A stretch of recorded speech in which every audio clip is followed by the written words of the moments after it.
Hello, and welcome to the fourth edition of Scheherazade's Tales to the Harem. We're beginning this series with talks about Aphrodite. Aphrodite is the Greek version of Venus, and today Venus went and kissed the sun. It connected with the sun today. And so I'm going to tell the story of the most important aspect of who Venus is. Venus is the initiator of our souls, okay? She was there at the beginning of time, and it was as if heaven said, okay, the big thing for human beings is they have to learn love. And that's what's going to make them grow up and develop and become conscious. And so throughout time, we've degraded Venus and Aphrodite to merely a sexual goddess, rather than seeing her as the great initiator. And one of the most ancient myths we have is the story of Psyche and Eros. And in it, of course, it's patriarchal. We get it from around the 1st or 2nd century AD or CE. And in a book called The Golden Ass by Asclepius. And Apuleius, excuse me, and it's a story of initiation. Yet it comes down to us with some interesting things. In it, you'll see that they say that Aphrodite is jealous of Psyche and makes her do certain different tasks because she's jealous. But the real aspect of this, or the real cause of it, is because she's initiating her. She's initiating her and she's initiating us. And so when we hear this story of Psyche and Eros, it's really about the initiation of the soul. How do we grow our soul? How do we grow our sense of ourselves? And this gives us a few clues. So anyway, I'm going to start my screen share again and get some pictures of Psyche and Eros and Aphrodite rolling. And then we'll go from there, okay? So let's start this. Here we go. Okay, so Aphrodite is many things. One of the things we saw in some of the past stories I've told is that Aphrodite shows us the wisdom of the body. And there's a part of her that's called Golden Aphrodite, the essence of who she is. And the essence of who she is that she's whole in herself. She doesn't need a man. Even though she's the goddess of sexuality, she's constantly arising from her bath, virginal again. So part of what is associated with Aphrodite's sense of love is a sense of wholeness. Now, the other great god that's part of this is Eros, and he's the god of desire. He's one of the original Orphic creator gods, desire. But of course, the Greeks also tried to lessen his role in things. And as a matter of fact, the Romans made him into one of those chubby, cute little cupids that we see all over the place on Valentine's Day. But Eros is the great god of love and desire. And so if Psyche, or our soul, wants to connect to that higher self, she has to go through this initiation. So this is the story of Psyche and Eros. Once, a long time ago in ancient Greece, there was a king who had 3 daughters. The two older girls were beautiful, but his youngest daughter, Psyche, was exceptional. And as she got older, people would see her and think that she was Aphrodite herself. And so men would come and worship at her feet. Now, you might think that this is something to be looked for, to be worshiped like a goddess, but it wasn't. It wasn't any fun, because no one really and truly loved Psyche. They honored her, they adored her, but no one loved her. And while her 2 older sisters went off and married kings and had families, Psyche was left alone, for there was no suitor who would come and ask for her hand. Well, finally, her father went to the oracle at Delphi to ask Apollo's oracle what was wrong with his daughter. And the answer he got was that she was set to marry this beast, and she had to be offered up on a mountain to this beast. And so the king came back and prepared her. Well, meanwhile, you can imagine that Aphrodite was not happy to think of this young girl being worshipped in her place. And so she got her son Eros to come and to go and to make this girl Psyche up on that mountain fall in love with a beast. And so the king took her up. All the people, sad and mourning, took her up on the mountain as if she was going to her bridal, and they left her there for the monster. And then Eros came, and he was invisible. But when he saw Psyche, he fell so in love with her that he got Zephyr, the west wind, to blow her off the mountain and take her to the secret valley where he had a beautiful castle prepared just for her. Because probably, you see, he's been looking at her for a long time and thinking she might be the one for me. Although his mother Aphrodite wasn't so sure about that. So anyway, here we have the situation where Eros, instead of inflaming Psyche with love for a beast, or at least for a low-life man, fell in love with her himself. So at his castle, at his magical castle in the forest, Psyche couldn't see anything. All of the servants were invisible, but they came and they bathed her. They brought her food. Now this might sound familiar because this is where the fairy tale of Beauty and the Beast came out of. Okay, developed down through time. So anyway, back to Psyche and Eros. So here's poor Psyche. She didn't want to be worshipped as a goddess. Here's Aphrodite, annoyed that a young girl would be mistaken for the great goddess of love. Here's Eros, who was sent to destroy this girl in a way, who falls in love with her himself. And so that very night, she's taken to the bedchamber, but it's all dark, and Eros comes to her in the dark, and they make love. And this goes on for many, many months, and she never sees who he is, but she's delighted. But she gets kind of lonely without anybody there to talk to in the day. And so she asks her husband one night, "Can't my sisters come and visit me?" And that's when Eros says, but if they come, you have to watch out. They're going to try to trick you. And she said, no, don't worry. I won't let them know who you are. And so they sent out a message, and the sisters came, and they called to her up on the mountain as the place where they thought she had died. And the west wind came and delivered them down into this magical valley. And there Psyche met them, and they were very happy to see each other. But also the sisters looked around and they couldn't believe what a beautiful castle she lived in. And even though the servants were invisible, there was nothing there that they could ever, that she could ever want for. And so they got kind of jealous, and they said, well, who is this husband of yours? And so Psyche wasn't so sure. And she said, well, she wasn't sure how to respond. And she said, well, he's a trader. He's middle-aged. He has a beard, and but he takes good care of me. Here's some gifts, quick. Here's some gold. Oh, do you like this jewelry? And she sent them off quickly. And that night she told her husband about it. And he said, see, they're trying to trick you. And she said, oh, no, don't worry about it. I won't let them trick me. But after a while, she asked for them to visit again. And the sisters were quite delighted to hear it. And they hurried to the mountain, and the west wind blew them down into the hidden valley. And they had a delightful day in this beautiful castle. And once again, they asked, how is your husband? And this time Psyche had forgotten. And she said, oh, he's young and he's a hunter. He's amazing. And the sisters looked at each other and they said, Psyche, you really don't even know who he is, do you?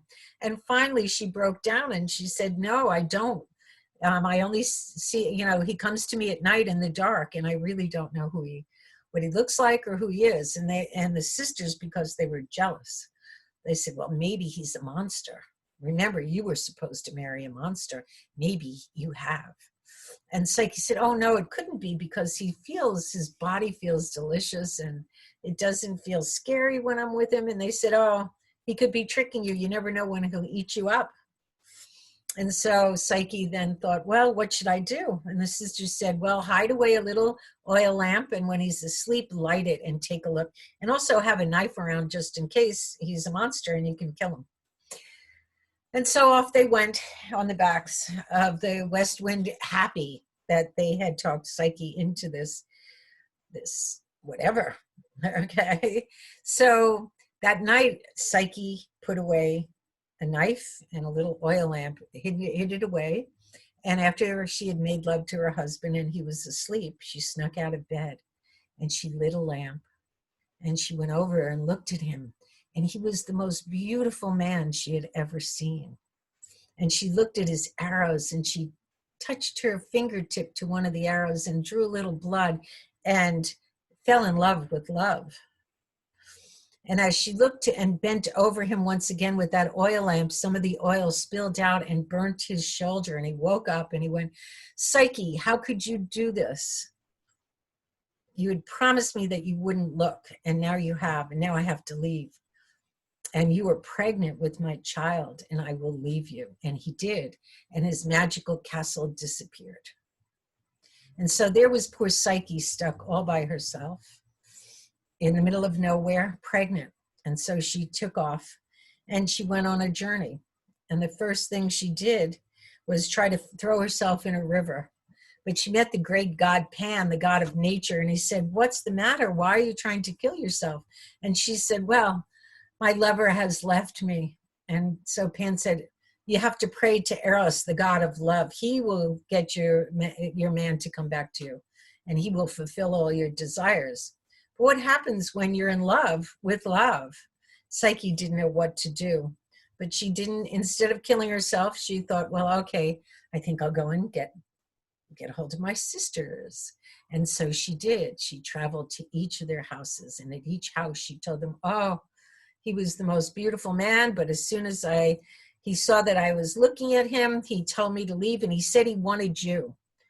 And so she left her older sister's house, and off that older sister ran, and she went right up to that cliff, and she said, my lord, here I am. And she leapt off, thinking that the west wind would carry her down, but he didn't. And she fell and crashed and died. And Psyche went to her second older sister and said the same thing. Told her the story about how he had left her pregnant and alone, but he had asked that she would come and fall in love and be his lover.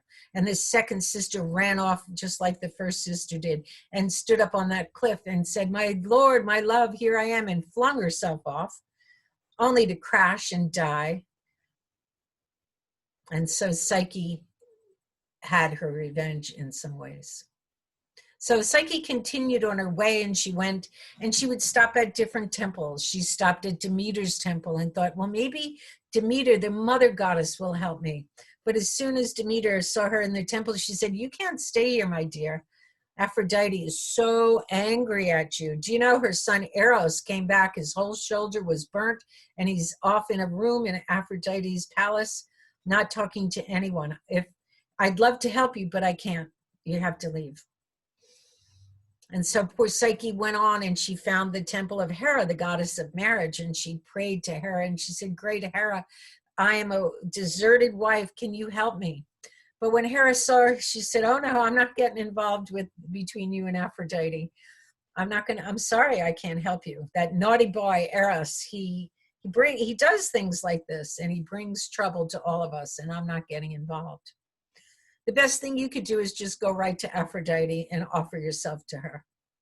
And that's what Psyche did. She went up to Aphrodite's palace, and she knocked at the gate, and they let her in, and Aphrodite said, oh, you pathetic little girl, you finally come here so I can kill you. And Psyche said, please don't kill me. I will do anything.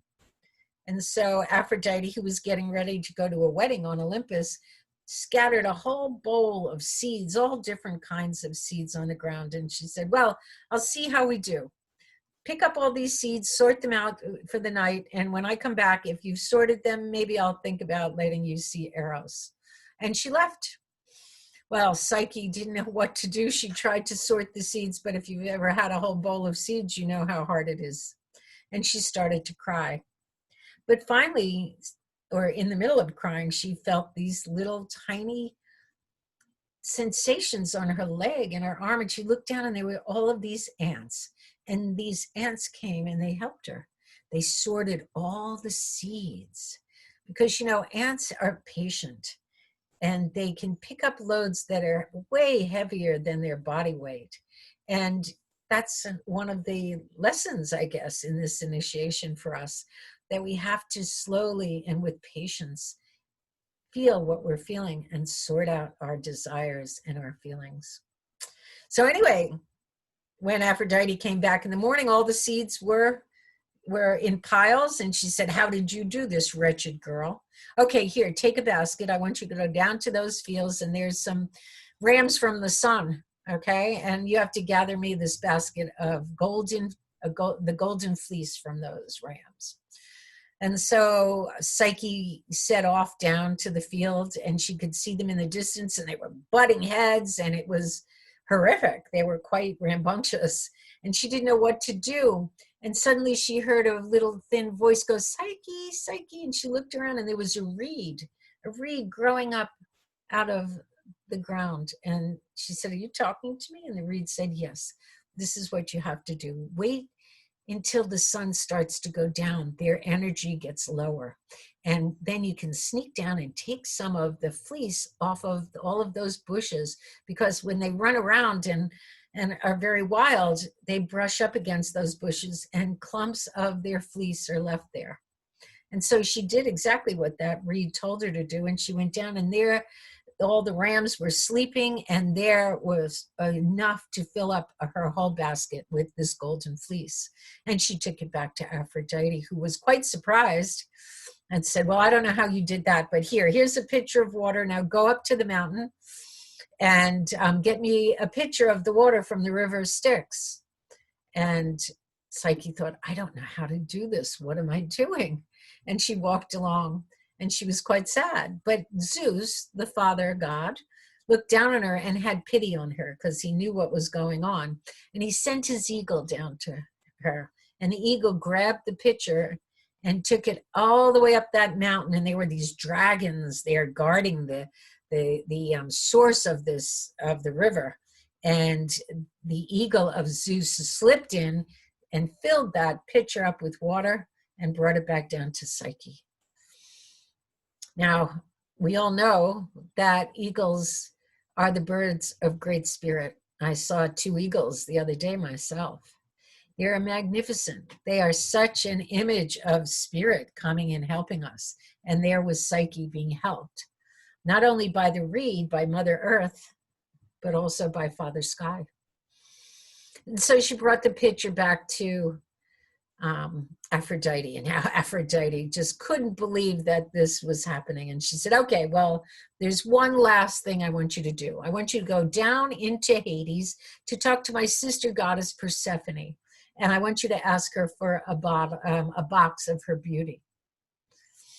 Well, this one really got to Psyche, and she went up to this tower that she found near the entrance to the underworld. There was a cave that many people believed was the entrance to the underworld. And she thought, "I have to go down to the land of the dead. I have to kill myself." But just as she was perching on the top of that tower, the tower itself spoke to her and said, "Psyche, no, that's not the way to do it. If you will listen to me, I can tell you how to get there and how to get back safely." And so the tower did. He told her to bring cakes for the dog Cerberus. He told her to bring gold for the ferryman who would ferry her across the river. And he told her, "Do not speak to anyone. Do not show your empathy to anyone down there. Just keep silent and don't eat anything in the underworld." So Psyche listened to him and listened to the tower, and so went down and went into the cave and went down into the underworld, where she threw cakes to the 3-headed dog, and she gave golden coins to the ferryman Charon, and where she ignored people calling to her and for help, which wasn't the usual thing for her, but she remembered the rules. And when she got down there, she talked to the goddess Persephone and said, "Aphrodite has sent me to get a box of your beauty." Now, Persephone tried to get her to eat something, but Psyche remembered the rules the tower had given her and said, "No, thank you." And so Persephone gave her the box of beauty, and off she went. And as she went past, people tried to have her help her once again. She gave some more gold coins to Charon, the ferryman. She fed the dog, the three-headed dog Cerberus, and came up out of the underworld with this box of beauty. Well, by this time she was quite pregnant, and she felt as if she was a mess. And she thought, how will my love feel if he sees me like this? Maybe if I just take a little peek in there and take a little bit of that beauty, it would be good for me. And so she opens the box, but a giant, like a wave of energy comes out and puts her right to sleep. Well, meanwhile, Eros has been sort of being a baby in his mother's house, but he recovered, and he missed Psyche very much, and he realized that his mother was trying to cause a little trouble. So he flew away out of the building, and as he flew, he looked down, and there he could see Psyche asleep with the box of beauty next to her. And so he flew down, and he put the energy from the box back into it and woke Psyche up and told her that he wanted to marry her, and that he was bringing her up to Olympus to ask Zeus to marry them officially, so Aphrodite couldn't be angry at her anymore. And so they did. They flew up to the heavens, and there Zeus pronounced her definitely available to be married to Eros. And they were all quite happy because they thought this would calm him down a bit, because even the gods were not immune to his arrows. And so they married. And after a while, Psyche gave birth to a beautiful baby girl. And supposedly they lived happily ever after. Now, this myth it might seem like it's about love, first love, desire, but in reality, it's about how our souls get trained. If Aphrodite is the originating impulse of a human soul, she came down from the heavens. She was birthed in the collective unconscious, the waters of the collective unconscious. So in a way, it's a message that says we here on earth are here to learn love and to grow our psyche, to grow into wholeness. And so these tests are really the initiation that we have to go through to discover who we are. The seeds are the seeds of the beginnings of all of the experiences that we have, and we need to sort through what we want and what we don't want. And that golden fleece creates a garment that's as golden as the sun. It gives us our mental clarity and our sense of ourselves. And the water from the river of death that wisdom brings us, it gives us the ability to understand that things die, but also that they will come back. And to take the underworld journey, the dark night of the soul, the journey down to the raging goddess that Inanna does when she goes down to see her sister Ereshkigal. These are all initiations that wake up our soul. And Aphrodite is the initiator of Psyche or soul, because she represents wholeness. Our souls need to be whole. Women need to develop their own inner masculine, their own way of doing things. They have to step away from the father's house, and you can see it now. Women are doing it. Men have to get in touch with their soul. So often they were told in the Middle East, in the Middle Ages, that women had no soul, and perhaps that's why they project our soul onto women so often. But men have to reclaim their own souls and then go on this journey themselves. So on this day, when when Venus kissed the sun, I thought it was a good time to tell you the story of how our souls awaken to desire and love, and how we tame desire in a way, okay? Because we can't let our desires run amok, okay? But we can be full of desire and be full of the need to grow and learn and change. So let's stop the share. Okay. I hope you enjoyed this little story about Psyche and Eros, and I won't be doing another video this Friday, which is the solar eclipse, the lunar eclipse in Sagittarius and Gemini, because today I'm doing this today. So anyway, I hope that you allow Aphrodite and her love and her wholeness and her sense of beauty and her sense of creativity and her deep sexuality, her body knowledge and her wisdom into your life on this day that begins a whole new cycle, a whole new 8-year cycle. And in about 7 days, on the 9th, I think it is, of June, if you get up before dawn, you will see Venus rising before the sun to begin her morning star phase. So anyway, good luck and goodbye for now. This is, sorry, I couldn't see.